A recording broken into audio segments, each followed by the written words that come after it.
Assalamualaikum warahmatullahi wabarakatuh.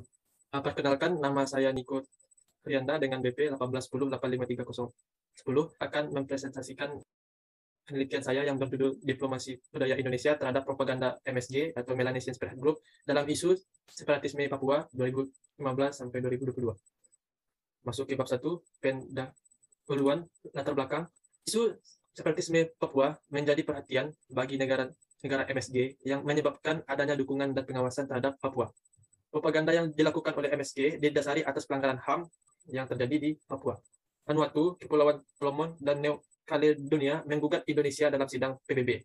Oleh karena itu, Indonesia melakukan berbagai rangkaian diplomasi budaya dalam rangka untuk menghentikan propaganda yang dilakukan oleh MSG. Rumusan masalah, isu separatisme di Papua mendapatkan respon dari negara MSG. Dukungan tersebut menjadi propaganda yang dilakukan oleh MSG. Pemerintah Indonesia melakukan respon diplomatik terhadap propaganda tersebut melalui beberapa program.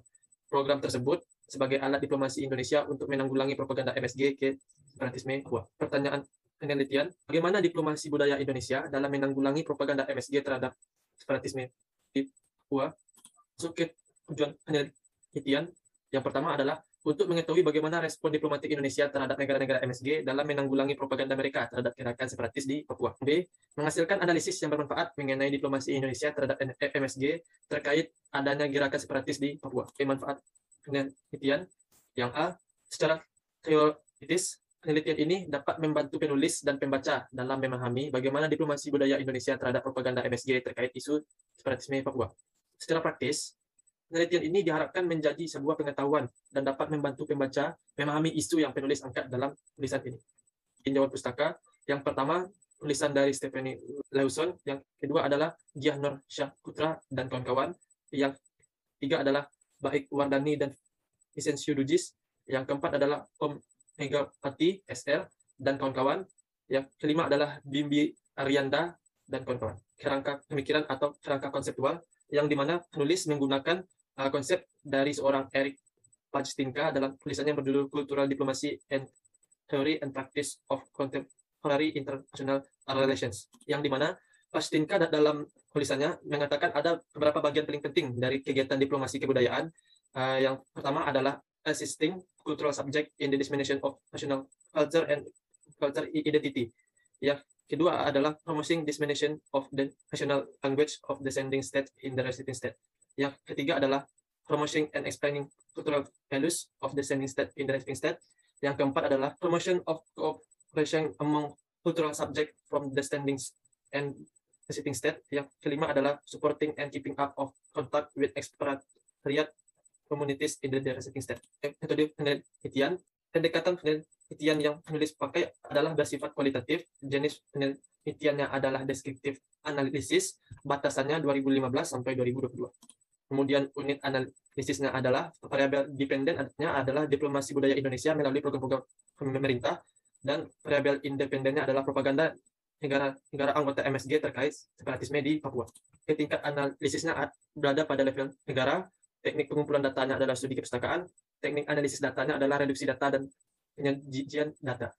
Sistem ketika penulisan, yang bab 1 adalah pendahuluan, yang bab 2 adalah propaganda isu separatisme Papua oleh MSG, yang bab 3 adalah diplomasi budaya Indonesia terhadap MSG, bab 4 adalah analisis diplomasi budaya Indonesia, dan bab 5 adalah penutup. Masuk ke bab 2, yang dimana bab 2 adalah propaganda isu separatisme Papua oleh MSG.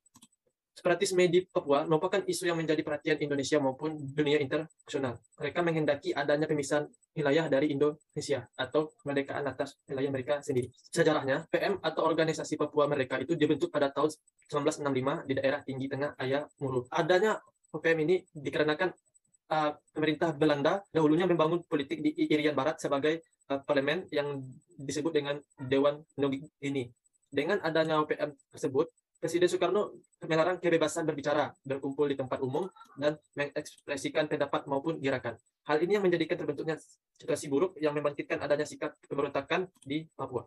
Dampak separatisme Papua terhadap Indonesia secara domestik, adanya gerakan separatis di Papua mengakibatkan adanya kesenjangan antara masyarakat Papua dan masyarakat lainnya di Indonesia.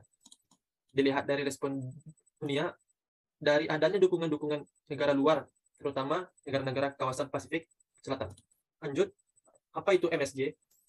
MSG adalah mengelompokkan sub-regional dari negara-negara populasi etnis Melanesia yang terletak di kawasan-kawasan Pasifik Selatan, yang mana negara-negara tersebut adalah Papua Nugini, Kepulauan Solomon, Vanuatu, Fiji, dan ditambah dengan Neo Caledonia. Dan MSG ini dibentuk tahun 1948, namun resmi menjadi organisasi subregional pada Maret 2007. Lanjut, ada dua respon MSG terhadap isu separatisme Papua. Yang pertama adalah negara yang mendukung, dan yang kedua adalah negara yang kontra dengan Indonesia. Selanjutnya, propaganda negara-negara MSG dapat dilihat dari yang pertama, gugatan-gugatan mereka terhadap kebebasan Papua pada sidang PBB, yang dimana mereka meminta dukungan dan penyelidikan oleh PBB terhadap kasus Papua, terutama pelanggaran HAM di Papua. Kemudian dibentuknya ULMPP oleh Vanuatu sebagai lembaga pembebasan dan mencari dukungan untuk masyarakat Papua tersebut. Dan yang keempat adalah adanya kampanye yang diadakan di ruang siber untuk mendapatkan dukungan dari warganet di berbagai dunia. Selanjutnya adalah bab 3, diplomasi budaya yang dilakukan oleh Indonesia terhadap MSG. Yang pertama adalah Festival Budaya dan Kesenian Kupang 2015, yang dimana festival ini merupakan sebuah program Kemendikbud yang tujuannya adalah untuk mengembangkan pemahaman bahwa ras Melanesia itu bukan hanya ada di Papua, tetapi juga ada di berbagai daerah di Indonesia. Kegiatan yang dilakukan dalam festival tersebut bisa dilihat ada berbeda buku, pertemuan budaya, seminar, dan pemutaran film-film oleh Indonesia. Selanjutnya adalah MAKFest 2018. Festival ini merupakan festival yang diadakan setiap 4 tahun sekali oleh MSG, yang dimana Indonesia diundang dan mengirimkan delegasinya dalam MAKFest ke-6 di Honiara, Kepulauan Solomon pada 2018. Ini dia rekap MAKFest dari tahun 1998, yang pertama dan yang terakhir adalah 2018. Kegiatan dalam MAKFest 2018, yang pertama adalah Indonesia menampilkan tari Mambri, yang merupakan tari asli dari suku Asmat di Papua. Kemudian Indonesia juga membuka stand yang dimana memperkenalkan budaya Melanesia melalui pemutaran video, buku-buku, seni, dan juga material visual lainnya. Termasuk di dalamnya adalah memperkenalkan tempat-tempat wisata di Indonesia. Dan ini adalah gambar-gambar dari kegiatan MAKFest 2018. Selanjutnya adalah BSBI 2019.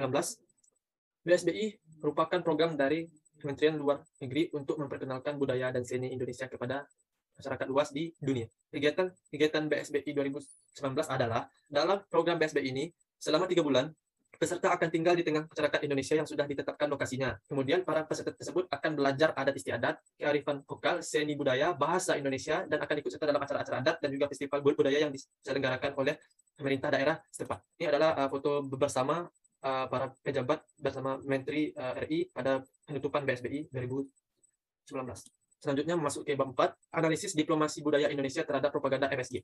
Indikator yang pertama adalah mempromosikan budaya nasional dan identitas budaya, yang dimana pada Festival Budaya Melanesia Kupang 2015 adanya pameran yang menunjukkan alam, pakaian, dan perhiasan, lingkungan yang berupa arsitektur, makanan, kerajinan, dan maritim, yang semuanya menunjukkan budaya nasional dan identitas budaya dari Indonesia. Kemudian MAKFest 2018, adanya penampilan tari Mamri yang merupakan tari asli dari suku Asmat yang berasal dari Papua itu sendiri. Dan juga dalam stand tersebut menunjukkan mengenai etnis Melanesia yang ada di Indonesia. Selanjutnya adalah BSBI 2019.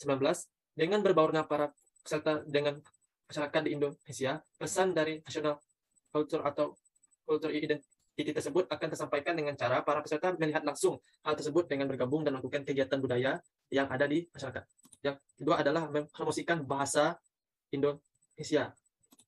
Jika Festival Budaya Melanesia Kupang sendiri tidak terlihat jelas adanya promosi dan penyebaran bahasa nasional yang dilakukan oleh Indonesia.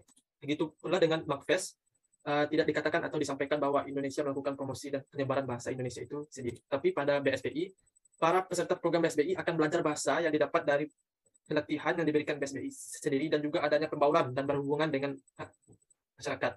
Selanjutnya, promosikan nilai-nilai budaya kepada negara penerima. Dari Festival Budaya Melanesia Kupang, promosi nilai-nilai budaya dapat dilihat dari adanya pameran kesenian yang kontennya berupa hari, pakaian, perhiasan, makanan, lingkungan yang berupa arsitektur, kerajinan, dan maritim. Sedangkan pada Magfest, adanya tari Asmat yang dipertunjukkan di pentas utama Pulauan Solomon yang diiringi dengan pengibaran bendera merah putih oleh salah satu penari. Dan pada stand ini dijelaskan mengenai kebudayaan Melanesia di Indonesia yang di dalamnya termasuk budayanya, adat istiadat, kesenian, dan tempat-tempat wisata. Selanjutnya adalah BSBI 2019. Dengan adanya kegiatan BSBI tersebut, sengaja ataupun tidak sengaja, para peserta akan mengetahui budaya nasional dan juga akan mengetahui nilai-nilai budaya tersebut seperti adat istiadat, tata krama, kebiasaan, aturan, upacara adat, dan berbagai kesenian tradisional dari daerah yang ditempati. Indikator yang keempat yaitu mempromosikan kerjasama dengan negara lain, yaitu negara penerima. Dalam festival budaya Melanesia Kupang, pemerintah menekankan untuk membangun persahabatan antar negara-negara dengan negara-negara etnis Melanesia tersebut. Persahabatan tersebut adalah adanya kerjasama di antara negara-negara tersebut. Dalam Magfest 2018, Indonesia menyampaikan praksara. Indonesia melakukan pertemuan dengan negara MSG, dan Indonesia menyampaikan praksara untuk penguatan kerjasama negara MSG di bidang sosial, budaya, pendidikan, dan hal lain-lainnya. Selanjutnya adalah BSBI 2019. Adanya pengenalan budaya kepada masyarakat asing di dunia akan membawa citra positif untuk Indonesia. Dengan begitu, program ini akan menjadi salah satu sarana menimbulkan kerjasama yang di mana kontak budaya antar delegasi yang terlibat program akhirnya akan mengarahkan kepada hubungan diplomatik yang lebih baik dan berkelanjutan. Indikator yang kelima yaitu tetap mendukung dan tetap berhubungan dengan komunitas ekspatriat di negara penerima. Peran ekspatriat sendiri dalam Festival Budaya Melanesia Kupang adalah sebagai penghubung antara masyarakat MSG yang diundang dengan Indonesia. Selain hal tersebut, tidak terlihat adanya peran lebih komunitas ini dalam kegiatan festival budaya. Selanjutnya adalah Magfest. Dalam hal ini, Indonesia mengirimkan delegat mereka bersama beberapa orang pejabat Indonesia yang berasal dari KBRI untuk Kepulauan Solomon, rangkap dengan Papua Nugini, sebagai pemandu para delegasi dalam mengikuti kegiatan festival BI 2019. Tidak terlihat adanya peran dari komunitas ekspatriat. Bab 5 atau penutup. Bulan yang dapat diambil, yang pertama adalah negara anggota MSG memberikan simpati dan melakukan propaganda terhadap Indonesia terkait isu Papua. Untuk memberhentikan dukungan dan propaganda negara-negara MSG tersebut, Indonesia melakukan beberapa diplomasi budaya. Diplomasi budaya tersebut dianalisis menggunakan konsep kultural diplomasi oleh Erik Pajtinka. Dari penelitian ini, diketahui bahwa tidak semua indikator dari konsep yang dapat dipenuhi oleh setiap diplomasi budaya yang dilakukan oleh Indonesia. Pajtinka menekankan bahwa indikator tersebut dapat dilakukan untuk menunjang keberhasilan diplomasi budaya, tetapi tidak menekankan harus dicapai secara keseluruhan. Hal ini terjadi karena fokus dari masing-masing diplomasi berbeda-beda, dan diantaranya ada yang tidak sesuai dengan beberapa indikator. Ini adalah hasil analisis diplomasi budaya Indonesia terhadap konsep kultural diplomasi dari Erik Pajtinka, yang dimana checklist berarti indikatornya terpenuhi, sedangkan strip indikatornya tidak terpenuhi. Nah, saran dari penulis adalah peneliti selanjutnya bisa menggunakan fokus penelitian lain yang juga merupakan upaya dari Indonesia untuk mengurangi dukungan dan propaganda negara-negara MSG terkait isu Papua. Fokus tersebut mungkin bisa dilihat dari keamanan, ekonomi, politik, maupun yang sedikit mirip dengan tulisan penulis, yaitu publik. Dengan begitu, mungkin bisa lebih terkembang apa-apa saja upaya dari Indonesia untuk mengurangi atau mungkin memberhentikan dukungan dan propaganda negara MSG terkait separatisme di Papua. Mungkin sekian yang dapat saya sampaikan. Jika ada kata-kata yang salah dan sedikit ragu, saya mohon maaf. Saya ucapkan terima kasih dan assalamualaikum warahmatullahi wabarakatuh.